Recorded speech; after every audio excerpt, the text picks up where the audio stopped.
High friends, welcome to Malvani Tadka. आज आपण कोकणी पद्धतीचं झणझणीत कोलंबी बटाटा ही रेसिपी पाहणार आहोत।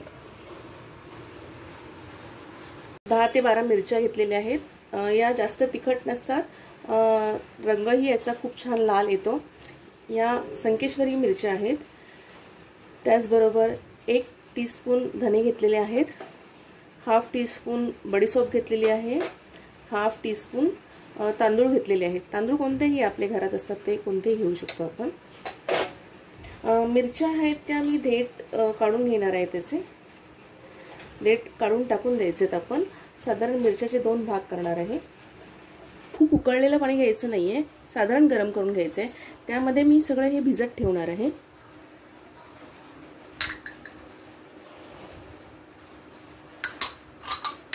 मिरच्या सुद्धा आपल्याला भिजवून घ्यायचे आहेत। साधारण अर्धा तास असं ठेवणार आहे, जेणेकरून त्याची फाईन पेस्ट तयार होणार। आपण जेव्हा वाटल्यानंतर उरलेलं वाटण्याचं साहित्य पाहणार आहोत। हे 2 टेबलस्पून मी इथे ओलं खोबरं किसून घेतलेलं आहे। 1 छोटा टोमॅटो घ्यायचा आहे।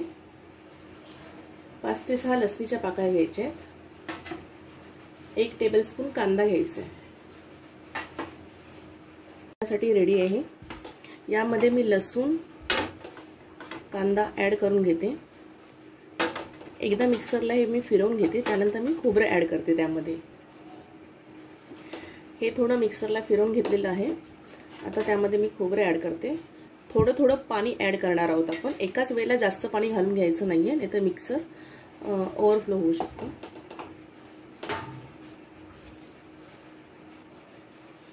वाटण वाटतानाच त्यामध्ये आपण हाफ टीस्पून हळद घालून घ्यायची आहे। थोडं पाणी ऍड करते, गरज लागले तर आपण परत पाणी घालणार आहोत।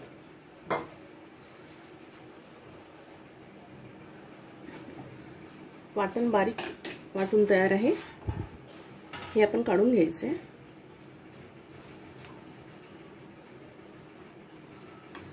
त्याच मिक्सरच्या भांड्यामध्ये आपण टोमॅटो वाटून घ्यायचा आहे। हा आपण एकत्र सुद्धा वाटू शकतो।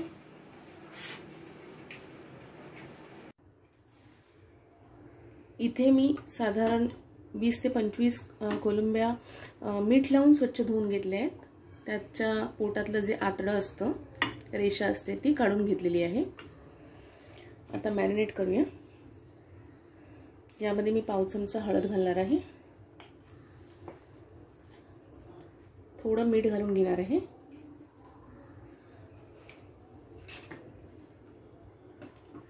हे आपण मिक्स करून जास्त वेळ ठेवायची गरज नाहीये, साधारण 10 ते 15 मिनिटं बस होतं।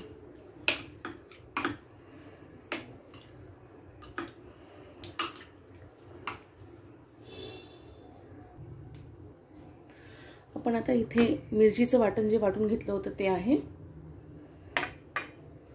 त्याचबरोबर 1 छोटा चमचा मी मालवणी मसाला घेतला। मसाला ऑप्शनल आहे, थोडी वेगळी टेस्ट येते। टोमॅटो वाटून घेतलेला, त्याचबरोबर 1 मध्यम आकाराचा बटाटा मी कापून घेतलेला आहे। चवीनुसार मीठ। आपण कढई तापत ठेवलेली आहे, त्यामध्ये तेल टाकलेले, तेल गरम झालेलं आहे। आता मी हा ठेचलेला लसूण घालते।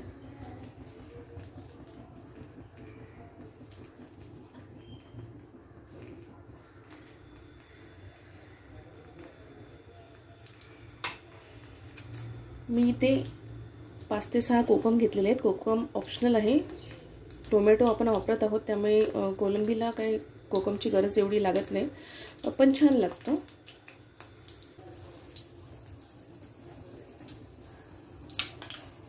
यामध्ये टोमॅटो प्युरी घालून घेत आहे।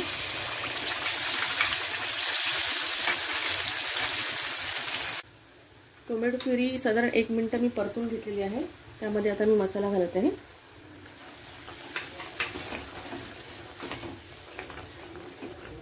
त्याचबरोबर हे मिरचीचं खोबऱ्याचं वाटण घालून घ्यायचं।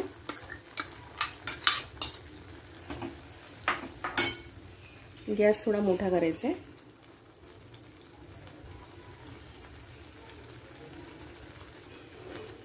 साधारण 2 मिनिटं मी हे वाटण शिजवून घेतले। त्यामध्ये मी आता बटाटा ऍड करणार आहे। त्याचबरोबर मीठ सुद्धा ॲड करायचं आहे आपण. कोलंबीला सुद्धा आपण मीठ लावून घेतलेलं आहे. आता आपण गरज असेल तर थोडंसं पाणी ॲड करायचं त्यामध्ये.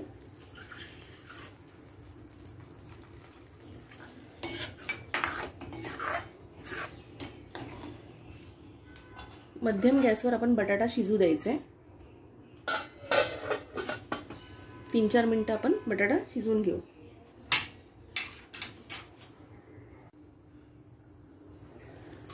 चार 5 मिनिटं झालेली आहेत. आता आपण काय करायचं, बटाटा शिजला का चेक करायचं आहे. बघा तुम्ही पाहू शकता बटाटा चांगला शिजला आहे. त्यानंतरच आपण त्यामध्ये कोलंबी ॲड करणार आहोत. कोलंबी शिजायला वेळ लागत नाही.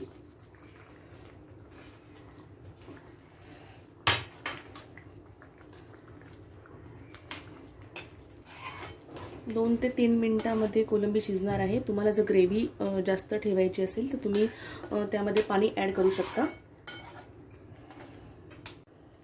यामध्ये मी कोकम ॲड करते. तुम्हाला आंबट कमी आवडत असेल तर तुम्ही नाही घातलं तरी चालू शकतं.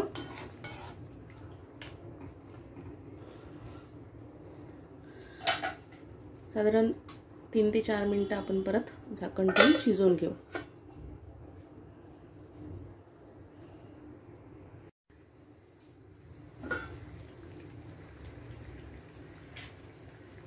हे छान शिजलेलं आहे. यावर तुमच्याकडे जर कोथिंबीर असेल तर कोथिंबीरने गार्निश करून घ्या. झणझणीत मालवणी पद्धतीचा कोलंबी बटाटा ही रेसिपी तयार आहे. तुम्हाला जर आवडली असेल तर लाईक करा, शेअर करा. जर अजून चॅनलला सबस्क्राईब केलं नसेल तर आमच्या चॅनलला सबस्क्राईब करा. धन्यवाद.